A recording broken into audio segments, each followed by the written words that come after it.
Hoje vocês vão descobrir como lidar com essa tosse da melhor maneira possível, baseado, lógico, em estudos científicos e não apenas naquilo que eu acho.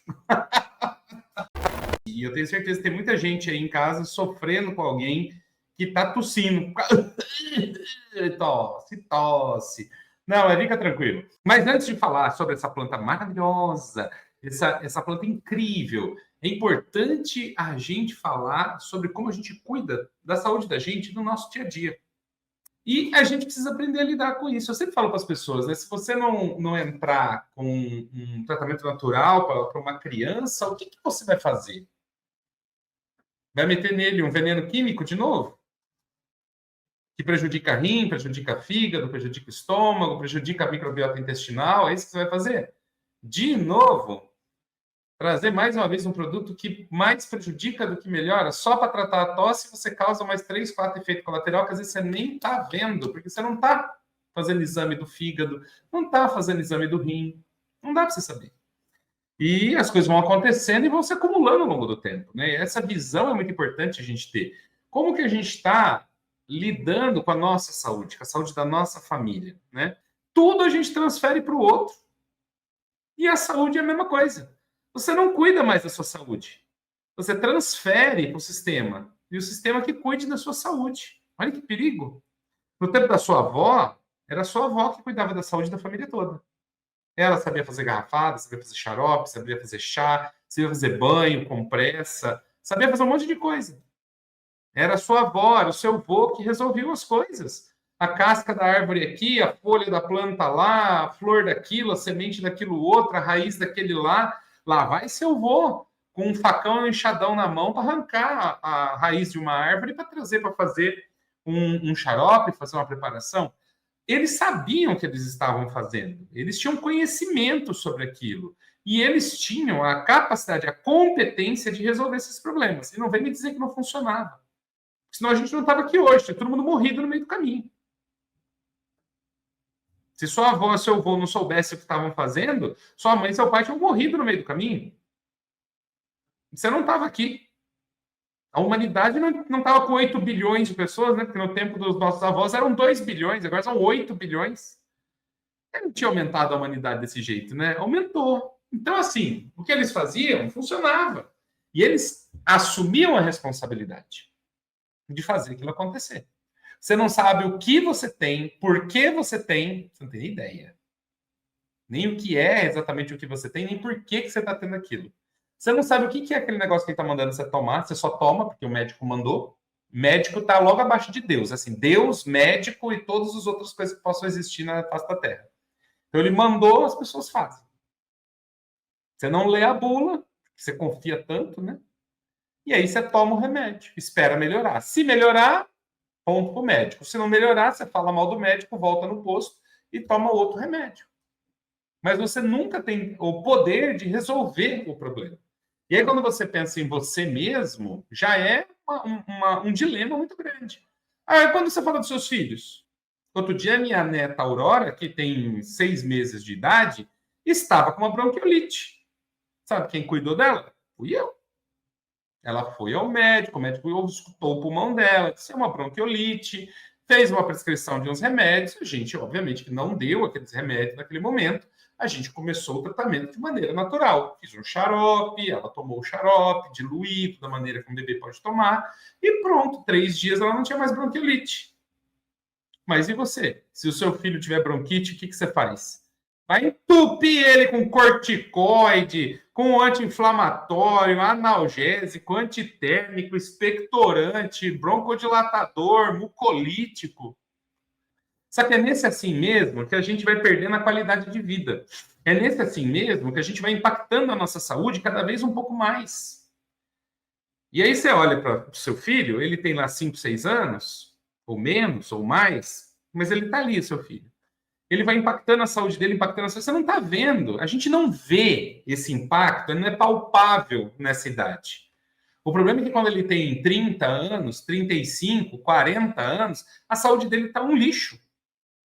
E ninguém vai lembrar do remédio que ele tomou quando tinha 2 anos, 3 anos, 5 anos, 10 anos. Ninguém vai lembrar. Você não vai conectar, falar assim, o problema cardíaco que meu filho tem hoje aos 38 é culpa do broncodilatador que ele ficou tomando quando tinha bronquite aos 5 anos de idade. Dos 2 até os 10 anos de idade ele tomou. Você não vai ligar isso. Só que já era. Já deu ruim. Já perdeu qualidade de vida. Já prejudicou a saúde. E assim é com todo mundo. Olha para tua, idoso em casa. Vou te dar um quadro do idoso em casa, tá? Todo idoso que está adoentado em casa, ele está lá tomando pelo menos 2 remédios para pressão, simvastatina para controlar o colesterol, está tomando um analgésico porque tem dor, um anti-inflamatório porque tem dor, e está tomando omeprazol porque o estômago está detonado. Isso é o mínimo que um idoso hoje está tomando. Aí você olha e você começa a perceber. E tem diabetes também, que a maioria dos idosos já está com a glicemia descontrolada, está tomando metformina. Aí quando você olha, sua mãe está esquecendo das coisas, já não lembra mais, confundindo tudo, você já está preocupado, sua mãe está com Alzheimer. Foi no médico, fez densitometria óssea, bom, sua mãe está com osteoporose. Certo? Aí quando você olha os remédios que ela está tomando, omeprazol, metformina, inibe vitamina B12. Qual que é o resultado da falta de vitamina B12? Doença neurodegenerativa. O cérebro pifa. O que o omeprazol está fazendo? Está inibindo o cálcio. O que está acontecendo com a sua mãe? Osteoporose. E você acha que ela teve osteoporose do nada? Não, ela está tomando pantoprazol. Você acha que ela está tendo demência do nada? Não, ela está tomando remédios que causam demência. A gente não para pensar. E se a gente não começar a fazer as coisas da maneira natural, da maneira correta, certa, da maneira íntegra, com a saúde das pessoas, a gente vai enfiar o pé cada vez mais nessa fossa suja, cheia de merda.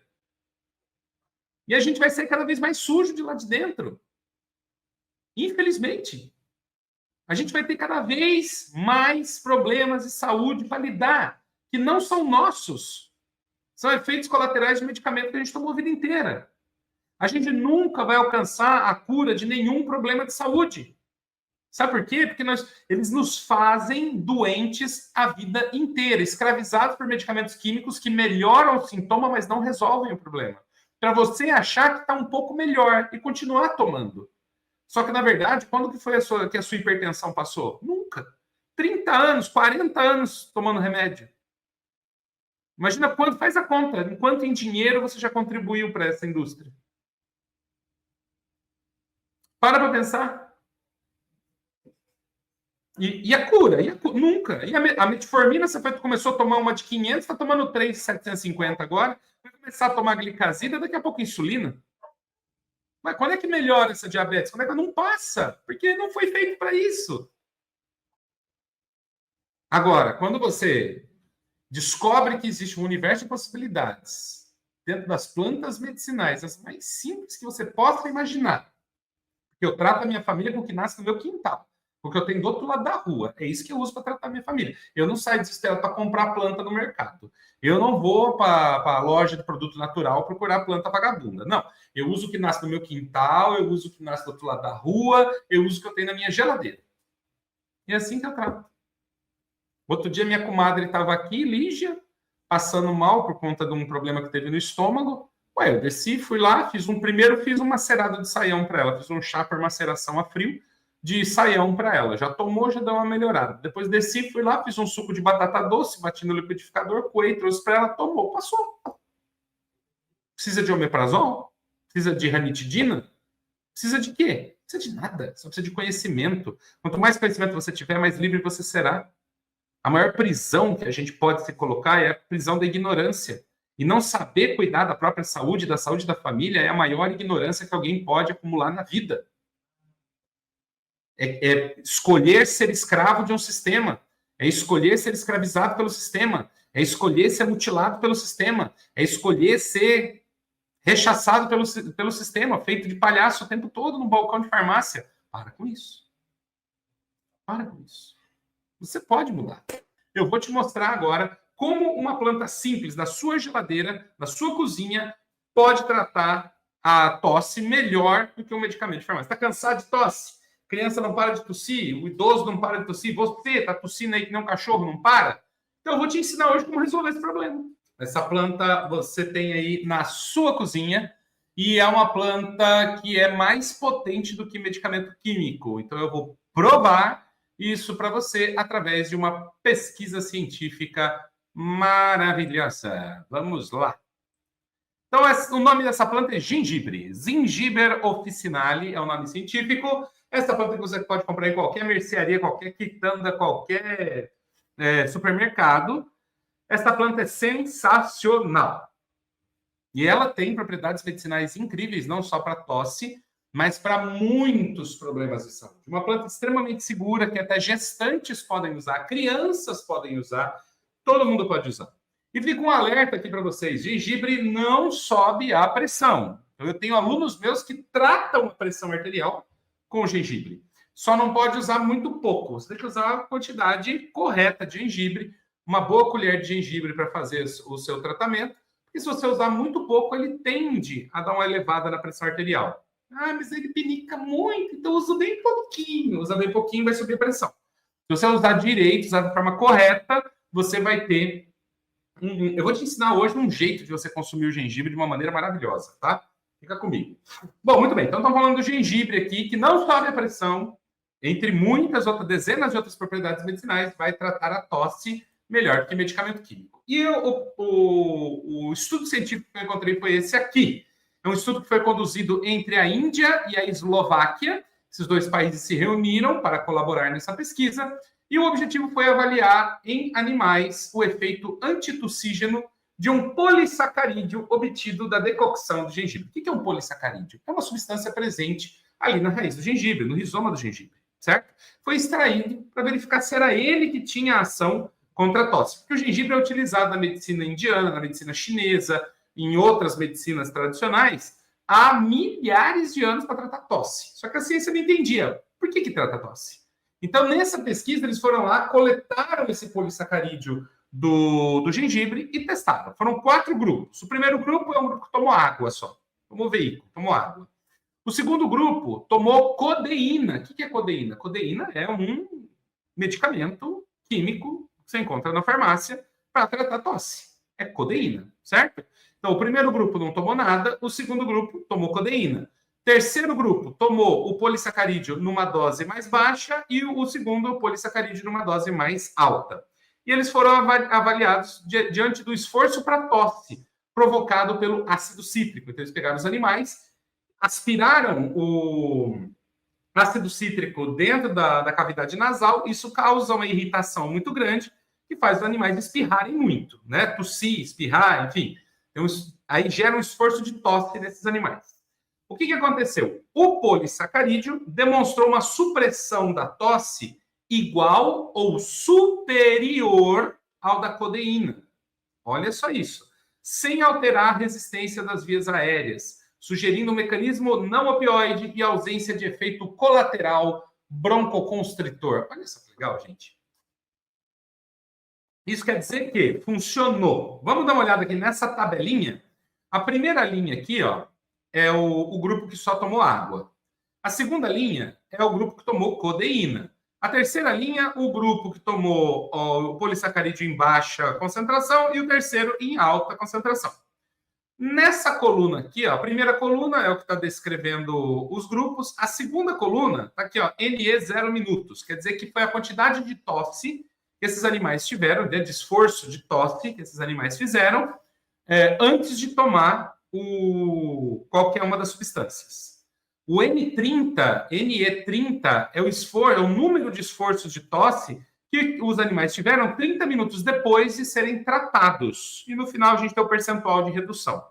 Então, o animal que tomou água, ele teve 6 esforços de tosse por minuto antes e 4,8 depois. Uma redução mínima. Uma redução de 20% na tosse, com o passar do tempo. A codeína, que é o medicamento de farmácia, tinha antes 5,5 esforços de tosse. E depois 2,8. Caramba, mas reduziu bem mesmo, né? 50%, 49,1% de redução dos esforços de tosse com a codeína, que é um medicamento de farmácia.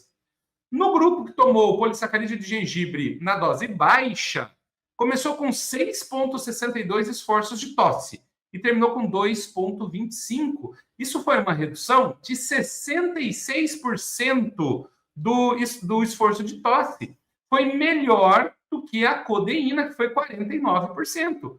O gengibre na baixa dose foi 66% de redução. Muito melhor do que a codeína. E na dose um pouco mais alta, começou com 6,2 de tosse e terminou com 1,6 esforços de tosse. Isso é uma redução de 74,2%. Ou seja, foi 25% melhor do que a codeína. Foi melhor do que o medicamento químico que o médico indica para você comprar na farmácia. Esse é o resultado do uso do gengibre. E agora eu vou explicar, agora que vocês viram a evidência científica, entenderam a pesquisa científica, os resultados que foram alcançados, eu vou mostrar para vocês maneiras de usar o gengibre. A primeira maneira é mais simples, que é uma xícara de chá.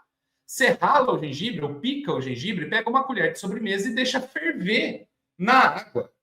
Deixa ferver 2 minutinhos, depois desliga, tampa e deixa ficar morno.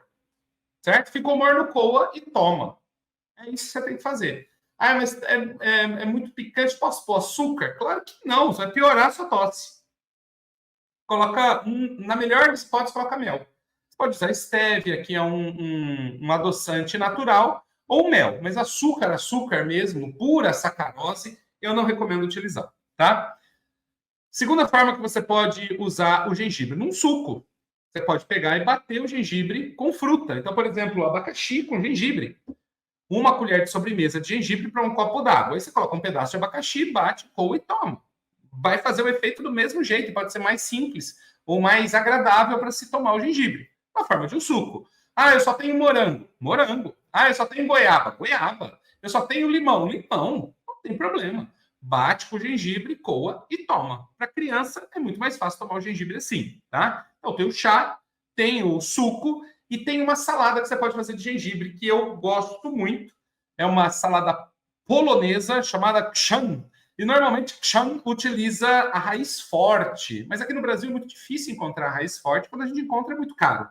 Então eu substituí na minha casa a raiz forte por gengibre. E eu vou ensinar como é que faz para vocês. Eu ralo a beterraba.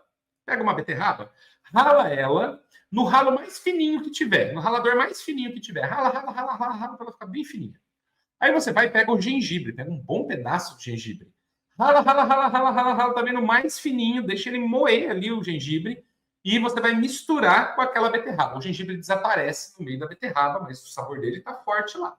Aí o que você faz? Tempera com bastante limão, pode colocar um pouquinho de azeite, sal, muito leve o sal. O ideal é sentir o agridoce da beterraba. Tem gente que até põe um pouquinho de açúcar ou mel na beterraba para dar uma adoçada maior. Eu prefiro só uma pitadinha de sal, um pouquinho de azeite, um fiozinho de azeite e bastante limão.